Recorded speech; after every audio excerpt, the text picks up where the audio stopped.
En 1986 se estaba llevando a cabo el campeonato de campo y pista en Indianápolis, Indiana. Kathy Ormsby, una estudiante de premédica con honores y estrella de pista para la North Carolina State University, tenía el récord femenino a nivel universitario en la carrera de los 10,000 metros.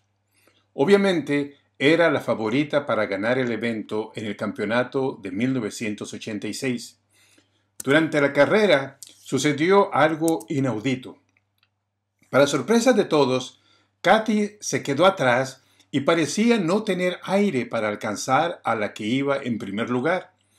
Añadiendo a la sorpresa, Kathy salió completamente de la pista y corrió fuera del estadio hasta que llegó a un puente cercano y saltó del mismo.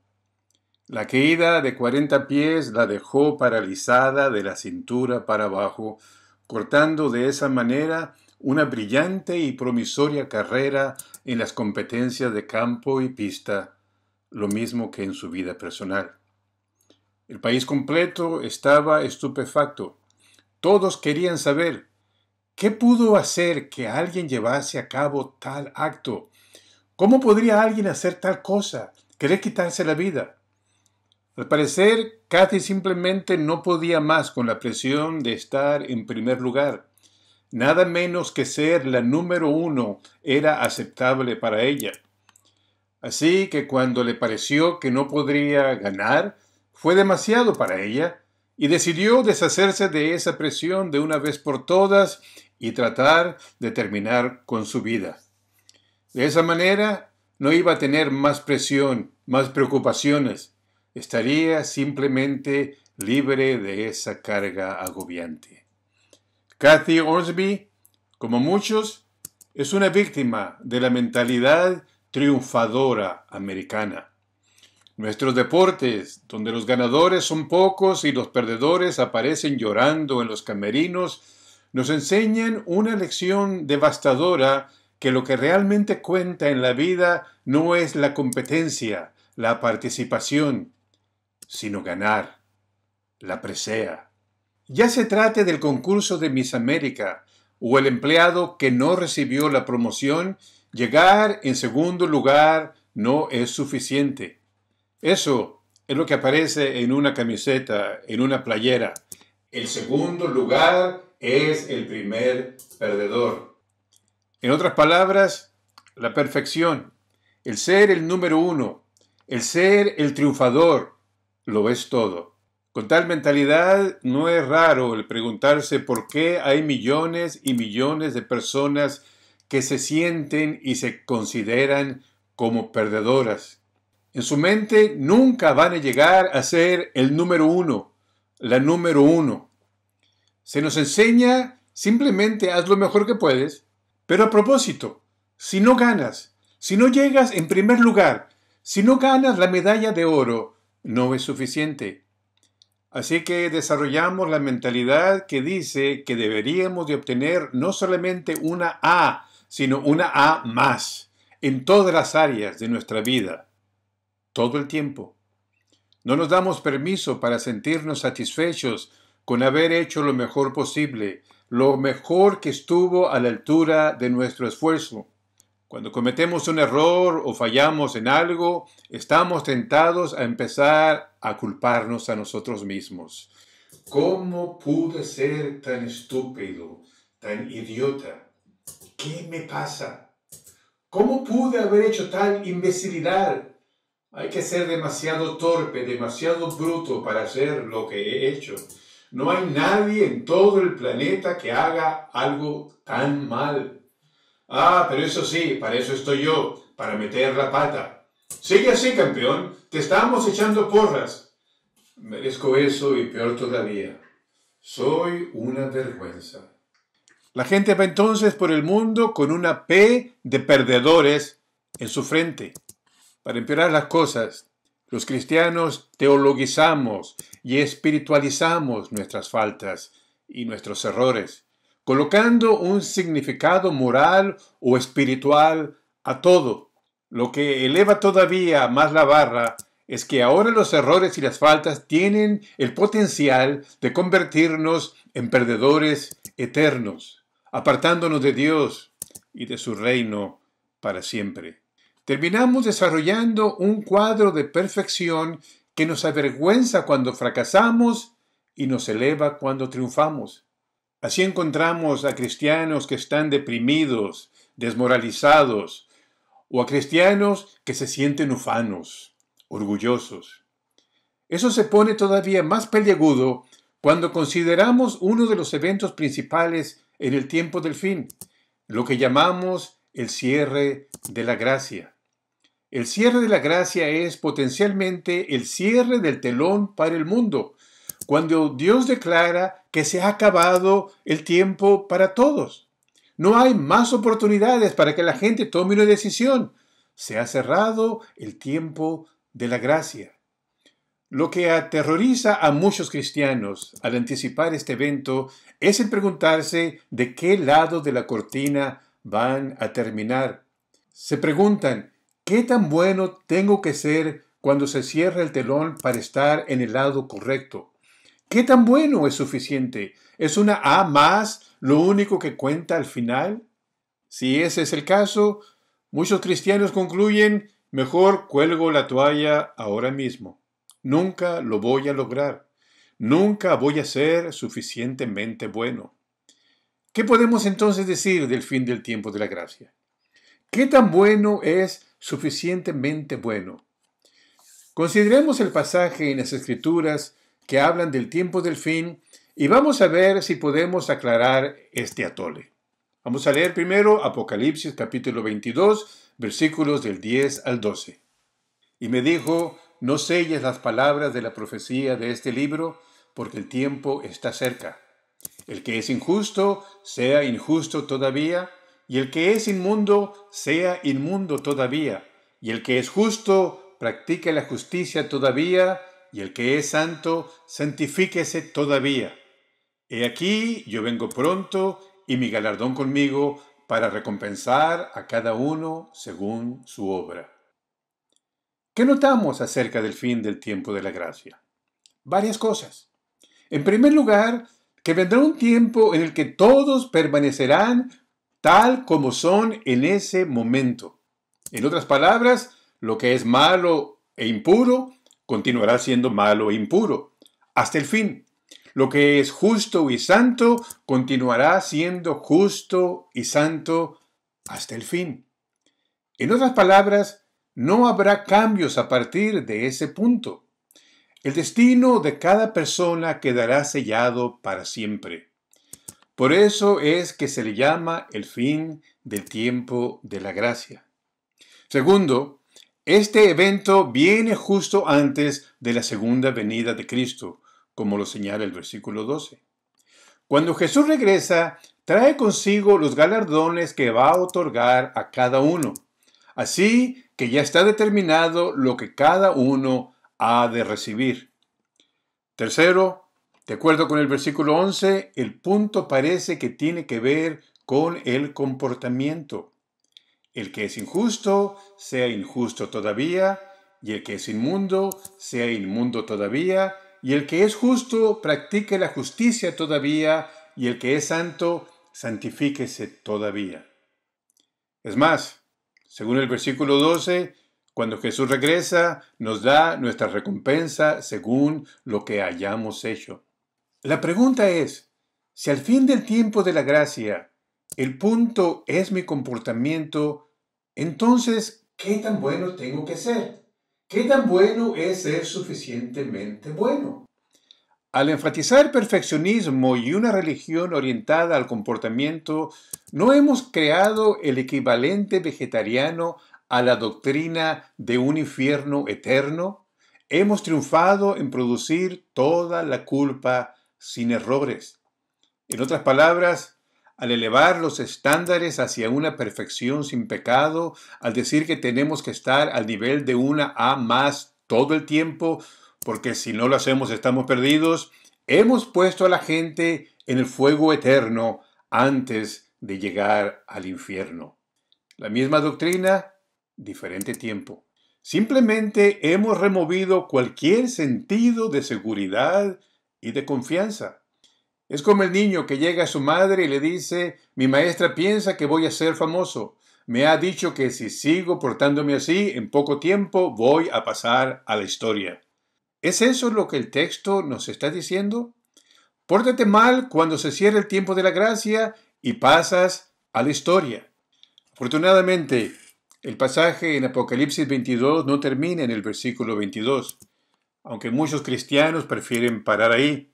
Pon atención a dos imágenes impactantes que Jesús nos presenta en los versículos 13 y 14. Yo soy el Alfa y la Omega, el principio y el fin, el primero y el último. Mi querido hermano y hermana, hay esperanza. ¿Cuál es la primera imagen? Jesús se describe a sí mismo como el principio y el fin. ¿Qué significa eso para ti y para mí? El autor de Hebreos nos presenta el mismo cuadro de Jesús. Esto es Hebreos capítulo 12, versículos 1 y 2. Por tanto, también nosotros, que estamos rodeados de una multitud tan grande de testigos, despojémonos del lastre que nos estorba, en especial del pecado que nos asedia, y corramos con perseverancia la carrera que tenemos por delante. Fijemos la mirada en Jesús, el iniciador y perfeccionador de nuestra fe, quien por el gozo que él esperaba soportó la cruz, menospreciando la vergüenza que ella significaba, y ahora está sentado a la derecha del trono de Dios. Permíteme parafrasearlo. En la Biblia encontramos a una gran cantidad de personas cuyas vidas nos muestran lo que es vivir por la fe. Corramos entonces la carrera que se nos presenta y no nos demos por vencidos.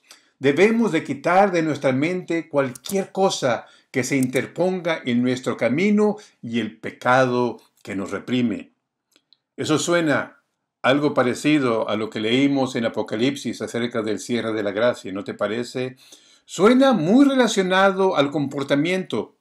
Pon tu vida en orden o no vas a ganar la carrera. Deja de hacerlo indebido o ni siquiera vas a terminar la carrera. Para desanimar a cualquiera.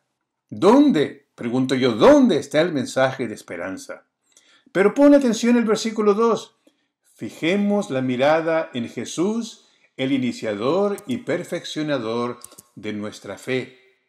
Este pasaje es más parecido a las palabras de Jesús, el Alfa y la Omega, el principio y el fin, el primero y el último. Hebreos 12:2 literalmente dice, contemplemos a Jesús, el que empezó nuestra fe y nos perfecciona, nos hace perfectos. ¿Qué es lo que Jesús hace por ti y por mí? Si lo contemplamos, no únicamente nos lleva por el sendero de la fe, sino que se hace responsable de perfeccionarla, haciendo que madure, que llegue a su plenitud. Jesús es quien nos santifica y nos establece, dándonos la habilidad por su Espíritu de vivir para Él y los demás como Él lo desea. Es por eso que Filipenses 6 dice, estoy convencido de esto. El que comenzó tan buena obra en ustedes la irá perfeccionando hasta el día de Cristo Jesús. ¿Quién hace la buena obra en nosotros? ¿Soy yo mismo tratando cada vez más insistentemente de arreglar las cosas en mi vida, rechinando los dientes, exclamando, voy a obtener una A más aunque esto me mate? No, Jesús es el autor y el perfeccionador de nuestra fe. Él la inicia y Él la completa. ¿Qué tenemos que hacer tú y yo? ¿Cómo debemos de portarnos? ¿Cuál debería de ser nuestra actitud durante el tiempo del fin? Hebreos 12:2 lo pone de esta manera. Fijemos la mirada en Jesús. Pongamos nuestra atención en Jesús. No malinterpretes esas palabras. No es tan fácil. Sobre todo porque vivimos rodeados de tantas distracciones, haciendo frente a un enemigo que vive solamente para distraernos. Se requiere de disciplina y enfoque para poner nuestra atención solamente en Jesús. ¿Cómo lo podemos entonces hacer? ¿Cómo podemos enfocar nuestra mirada en Jesús? Vamos ahora a la otra imagen que encontramos en Apocalipsis 22:14. Bienaventurados los que lavan sus ropas para tener derecho al árbol de la vida y para entrar por las puertas en la ciudad. ¿Qué historia viene a tu mente al leer esas palabras? Adán y Eva en el jardín del Edén. ¿Recuerda la historia en Génesis 3? Adán y Eva tenían acceso continuo al árbol de la vida, ¿no es cierto? ¿Cómo fue que perdieron ese derecho? Desobedecieron al Señor, confiaron en sí mismos en lugar de confiar en Dios.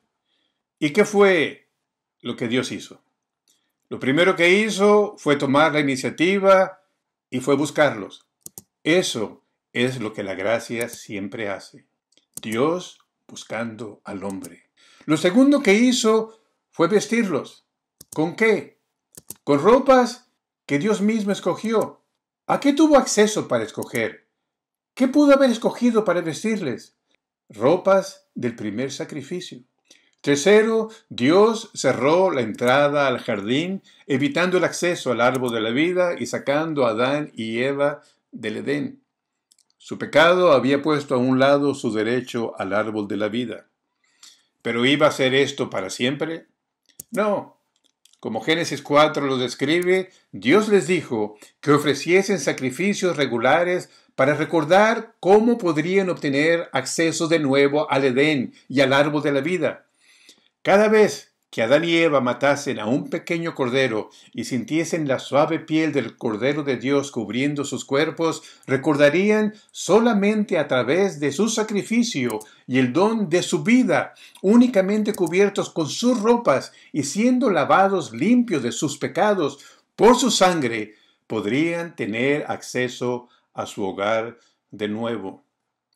Me puedo imaginar a Adán y Eva cada día frente a la puerta del Edén, que ahora estaba cerrada, hablando con sus hijos conforme hacen ofrendas en el altar. Un día, hijos, podremos volver al Edén. Dios ha hecho posible que regresemos. Un día va a dar su vida como este corderito.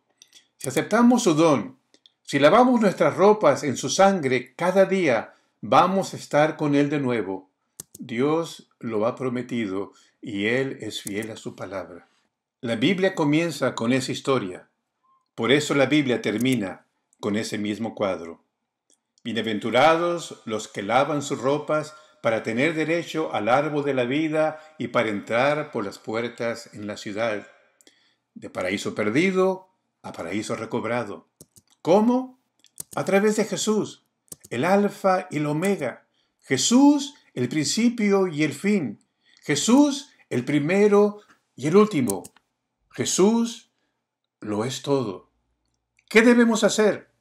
Como Adán y Eva debemos venir regularmente al altar y ver a Jesús como nuestra única esperanza, nuestra vida, nuestro enfoque, nuestro Redentor, apoyándonos en Jesús, dependiendo de Él, caminando con Él, hablando con Él, comiendo, durmiendo, trabajando, jugando y viviendo con Él, adorándole con todo nuestro corazón, mente, alma y cuerpo, creyendo que en Jesús todos somos una A más. En Jesús todos somos suficientemente buenos. En Jesús ya no somos unos eternos perdedores, somos ganadores, somos triunfadores. Jesús lo consiguió ya por ti, Jesús lo consiguió ya por mí. El hermano Soto, el primer anciano de la iglesia de Hollywood, por allá en los años 80, gustaba de contar la historia de un tipo que estaba en el aeropuerto esperando su vuelo. El tipo se puso a husmear por ahí para perder el tiempo y se encontró una de esas máquinas tragamonedas que te dan el peso, la altura, la hora, la fecha de tu cumpleaños, etc. Así que el tipo echó unas monedas en el aparato y le salió esto. Usted está viajando a Chicago. Su vuelo sale a las 11:30. Tiene 35 años. Está casado. Tiene 2 hijos. Su esposa está embarazada y regresa el viernes. El tipo no lo podía creer.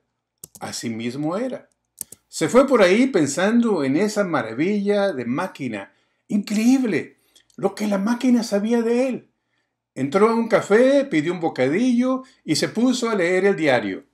Los Dodgers habían derrotado a los Yankees obteniendo el campeonato de las ligas mayores, la Serie Mundial. Pero no se podía concentrar. Regresó al lugar de la máquina y depositó las monedas requeridas. De nuevo le salió algo similar. Usted está viajando a Chicago, tiene 35 años, está casado, tiene 2 hijos, su esposa está embarazada y regresa el viernes. Su vuelo sale a las 11:30.